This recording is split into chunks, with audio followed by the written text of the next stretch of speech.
is talk just a little bit about the basics of social media, which is not a big a deal as you see when you read about it in papers and on TV and all that. I'm going to talk about how it's been effective in the past in ways that we really don't call it social media. But what I'm going to do too is start talking about real things in terms of the way it applies to us in our lives. And I'm then going to segue into what I see happening with the use of social media as it serves active service troops, as it serves veterans and military spouses. What's social media about? From my point of view, it's just about people talking with each other, but usually they're talking using mass media of some form. What they often want to do is get something real going in a big way, using the technology of the times. St. Paul, he used letters, epistles. He invented a network, a church store and forward network to get the word out, and his social media actually turned out to be pretty effective. Those letters were normally called epistles, but from my point of view, they're blogs. And notice that I don't necessarily feel bound by the terminology of the time, but the deal is that that was a network, people passing messages one by one, reproducing them in small numbers, but getting them from node to node, that is from church to church. It worked. Later on, one of my fellow nerds named Gutenberg, he invented some pretty cool technology. And in the great Silicon Valley tradition, he screwed up the financing. He lost control of his invention to his financiers. But what really happened was that a guy named Martin Luther, who had some real definite ideas about the way it should happen, he used this new printing press along with the existing church store and forward network, and Luther got an awful lot done. He did learn something about social media practice this way, though. When you're sending out messages in substantial numbers, but to individuals, that means you get to choose what your own version of the message is. So you may get the message from Luther, but you may have a different idea of what God wants you to do and what you're going to form your own church about. So when you do social media, it's grassroots, and the people of the grassroots, they decide what they're going to do.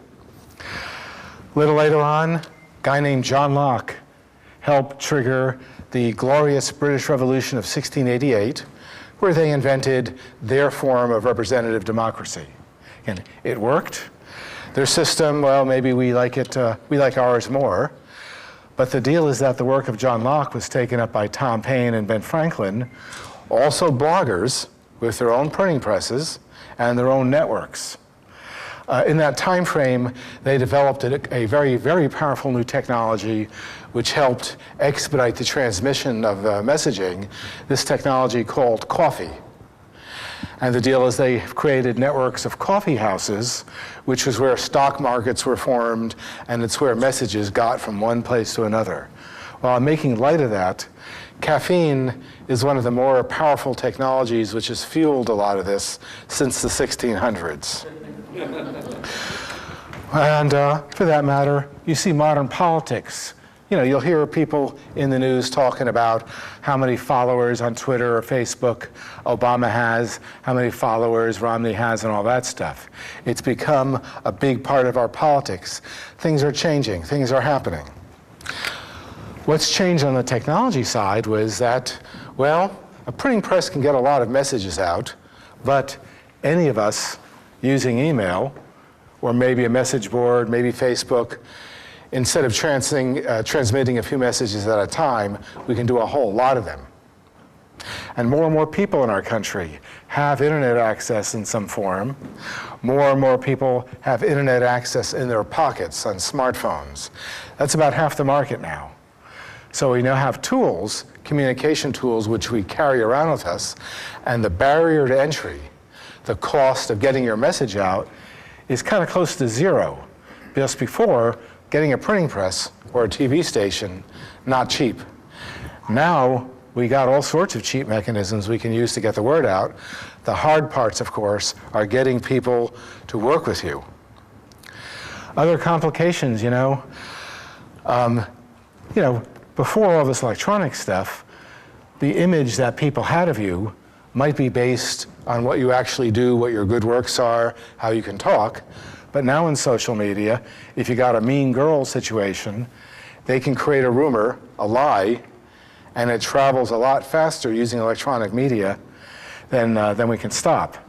There's a Winston Churchill quote saying that a lie can span the globe in minutes while the truth is still getting its pants on. And that's a situation that we're all going to be in. And this means that all of us, especially as vets, you've got to define yourselves before someone else is doing it to you. Because one thing, you go on TV, they have an idea of what vets are about or active service troops, usually so over-romanticized that you know it's not real. Sometimes they under-romanticize it when it comes to things like PTSD. And you know, I'm a civilian. I have no idea what your experiences are like. I have no idea what's real. And that's what I know. I know not to believe except what you guys tell me. So actually I'm encouraging people in some of the commands that I talk to be more open and to have people while serving even do little videos talking about what they really do. Because I know that most of what active duty troops do is not engage in firefights. I know that happens, but you know, I even know enough history to know the importance of logistics. Because an army isn't going to march without food. So this is a really big deal. Facebook stuff, Twitter stuff, this is something that, well, you want to learn to create your own identity before someone else does it to you. And in that context, you know, we talk about resumes as ways of articulating what we're about, what our job skills are and all that. And we're finding that social media with video built in and stuff like that, those are beginning to be the new ways that people are telling you what's it about. Because, you know, even though I know better, there's so much about real military life that I don't get at all. And the only way that you can tell a prospective employer about it is to speak frankly, maybe to use some video and just tell people. Sometimes people are reticent to tell people, but something I halfway know about is that, well, if you're an officer, from what I hear, not that hard to get a job. This is just what I'm told from some folks. Less hard than if you're a grunt. And also I'm thinking, this is what I'm told, if you're a platoon leader, you know, where you're dropped into a firefight and you got to decide in a hurry who you're going to kill under rules of engagement, that's the kind of skill that we need in business, presumably without the killing part. So that's why social media is important to you. Again, if you don't define what you're about as individuals or as a service, other people are going to do it to you. Sometimes they'll be your friends, and sometimes they're not going to be your friends. I've seen firsthand the Department of Defense looking at social media in a big way. And it turns out they were a lot more savvy than I thought they would be. That changed my whole attitude of the military around. Guy I know, former Secret Service. I worked with him during his last year at a local branch.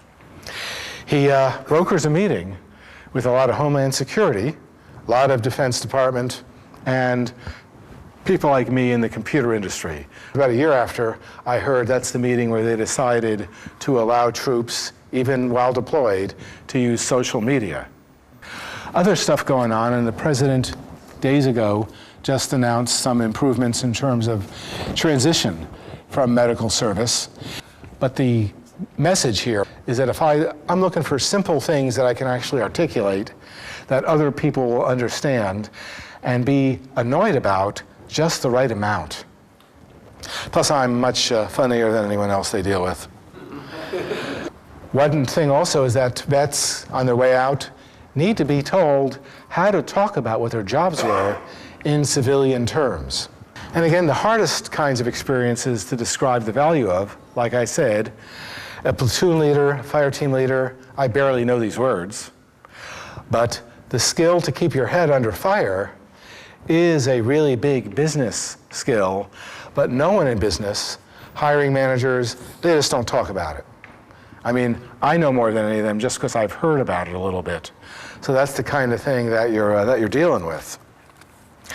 On the home front, over the last few days, in fact, from last Thursday, what's crystallized in my head is how I think I want to go about building a grassroots network of the most capable and motivated and pissed off people involved in this arena, and that's military spouses. Because I talk to them, I'm working with the Blue Star families and the National Military Families Association in particular. They're responsible in part for my education. They know what they're doing, and I'm telling them that there's already networks of spouses at bases. There are networks which connect those networks, and maybe we find some things which manage to unite them in some small things to actually get stuff done. For vets, a lot of things are happening right now, a lot of networks going on through IAVA, the Iraq and Afghanistan Vets of America. There's the community of vets, which helps people figure stuff out and how to help each other. There's the National Resource Directory version 2, which has an immense number of useful resources, although I'm talking with the families about how useful is it really, and then how do we build a useful National Resource Directory? And I hope that was tactfully phrased. The tools my social media consultants tell me that you might focus on are Facebook, LinkedIn, and then maybe also Twitter and Google+. But there are good things going on. I just have to find out, are the numbers inflated in terms of hiring? The Chamber of Commerce and groups like IAVA are running job fairs. There was one here that I know they can be somewhat effective, but how effective are they really? What do we got to do to make them really happen? Because the people running these don't know social media. So what I do is I annoy them into sending me links which I can post on my Facebook page. And typically what happens is that 10 other people will post them on their Facebook pages, with the possible result, maybe a half dozen vets get a job. The idea is to get other people's attention, to get them doing this kind of stuff. Other stuff too, some things may be more controversial, and this one is. When I, as a civilian, submit a tax form, the IRS trusts me, writes me a check, maybe checks on me for fraud prevention later on. Well, I trust vets, and there's a lot of stuff going on with vets which can take months or years to approve. It seems to me there's something wrong there. Again, so the social media stuff, you know it. Maybe you just need a hand getting started. Your kids can do that for you. Social media in older forms has been around 2,000 years, the way I count it. But back then it was way expensive. And now it's cheap and easy. In a way, the problem is getting people's attention, since a lot of people are competing for the attention of a lot of people. But Thomas Paine and Benjamin Franklin made it work for us. And we see it in politics these days. Sometimes it's less annoying than a lot of political ads, because you got to go find the social media political stuff. Because I don't know about you, but I'm already very tired of political ads, and I've barely seen any. Thanks to a 30-second TiVo skip, which is a true blessing. So that's the story here is that people are using these kinds of social media, social networking, where vets, where military spouses are actually using it to actually do something good, something important. Because my bottom line again is that if a troop is willing to go overseas or wherever and risk a bullet to protect me, that means something to me. With the wars winding down, a lot of civilians are not only forgetting that, but never really noticed. And so this is my way of, I guess, giving back in that way. Also, it annoys me that when I was growing up, seeing Vietnam vets abused, I was pretty naive, but I knew that was wrong. So this is my way of paying it forward. And I don't know very much, but I know for sure that a nerd's got to do what a nerd's got to do.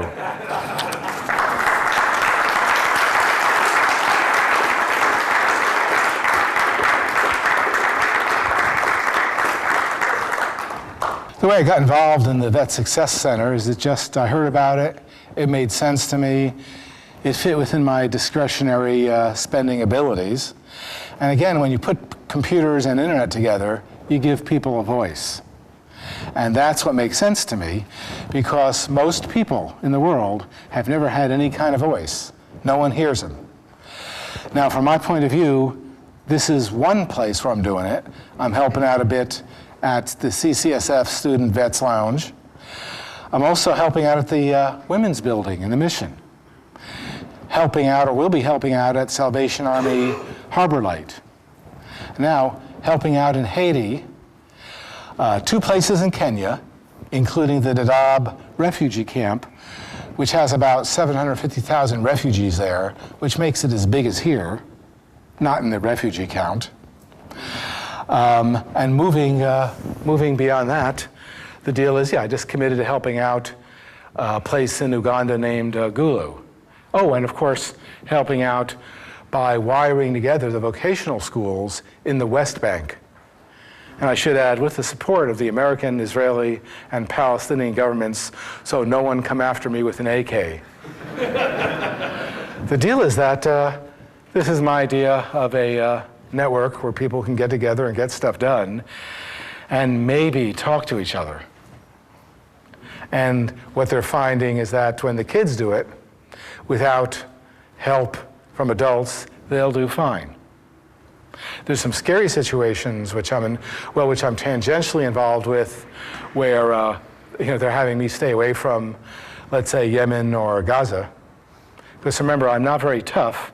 There's a broad consensus in the communities here that I should be kept away not only from automatic weapons, but also from power tools. Which is embarrassing because my fiancée is adept with power tools. But that's San Francisco for you.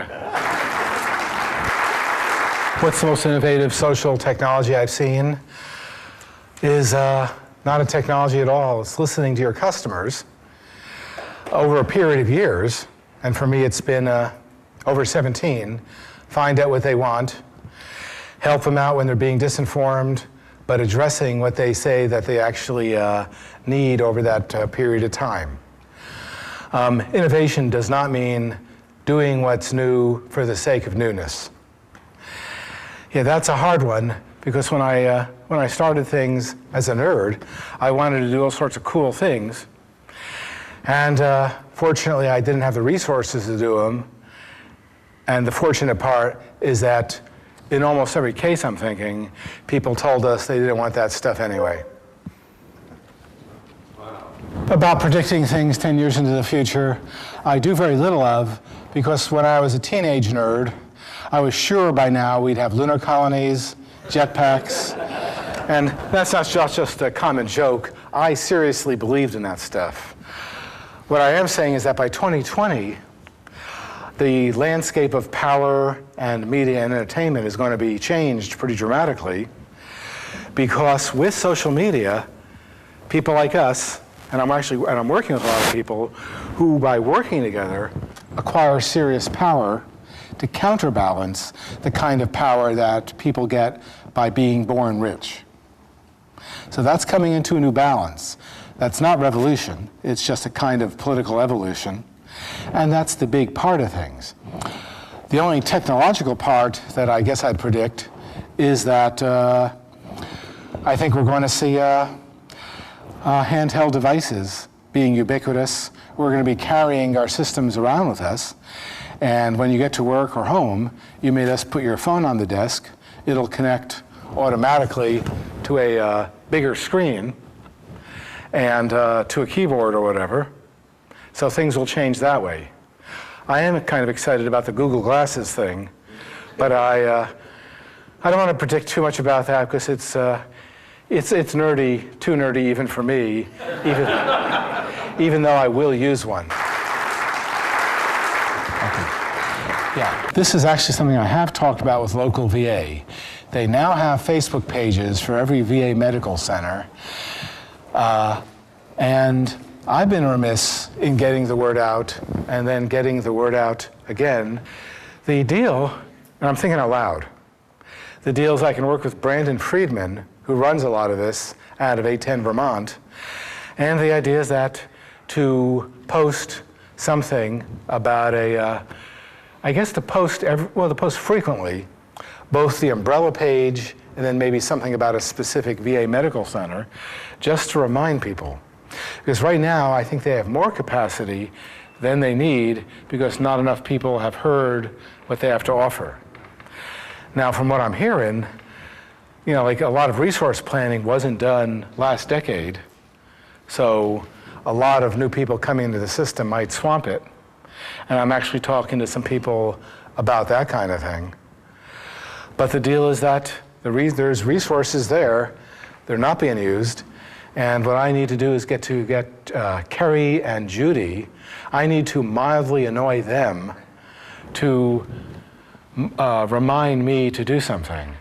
So I figure what I can do is work with Brandon and Judy and Kerry, those are the ones I know, to start annoying me about, who knows, once a week, say, I post something talking about the directory of VA Facebook pages, and then every week I feature one, and maybe that means something. Because, right now, I haven't really tried hard to get a big following on Facebook. I got over a couple 100,000 subscribers. And that's not bad, but I think of myself as the Lady Gaga of the nerds. So I should be going for millions. And I don't know how to do that yet, because I only do it organically, one by one. But that's if we all do what it takes. If there's ever some meeting like this, a big one, and if I think it's effective for me to borrow the egg that she was delivered in for the Grammys, I'll do it. I'm not going to wear the meat suit. Yeah, and nothing revealing, folks. Frankly, no one wants me to wear anything revealing. Trust me. But that's the deal, is that stuff can happen. And again, I'm repeating myself deliberately. That is that the civilian population, myself included, we don't have much of a clue. And the only way we're going to get that clue is for a whole bunch of people like me to start saying things about this, and then to say them relentlessly. And that's the job. But that relentless quality is something I hope to get most from the military spouses. Basically, the path my team would like you to do would be to go to craigconnects.org/connect, and someone to fill in there. If someone really wants, you can email Craig at craigslist.org. That's really me, but I'll probably put it through the same process. I have a team around me, partially because I'm kind of overloaded. My days these days, I do a customer service for Craigslist. And again, that's about it. Nothing in management, no decision making. And I'll do some combination of public service and philanthropy. But each and every day, I'm doing some work, either for families and vets, or increasingly for election protection. The word there is simply, if you read the papers, a lot of people, a lot of Americans are not going to be able to vote unless they get a hand. And you guys went overseas to fight for the right of Americans to vote, whether they're new Americans, no matter what their ethnic background is or whatever. As far as I'm concerned, I'm an immigrant, even though I'm second generation here. And this is my way of fighting for the franchise for everyone. I don't want to let anyone get screwed out of it. Thank you.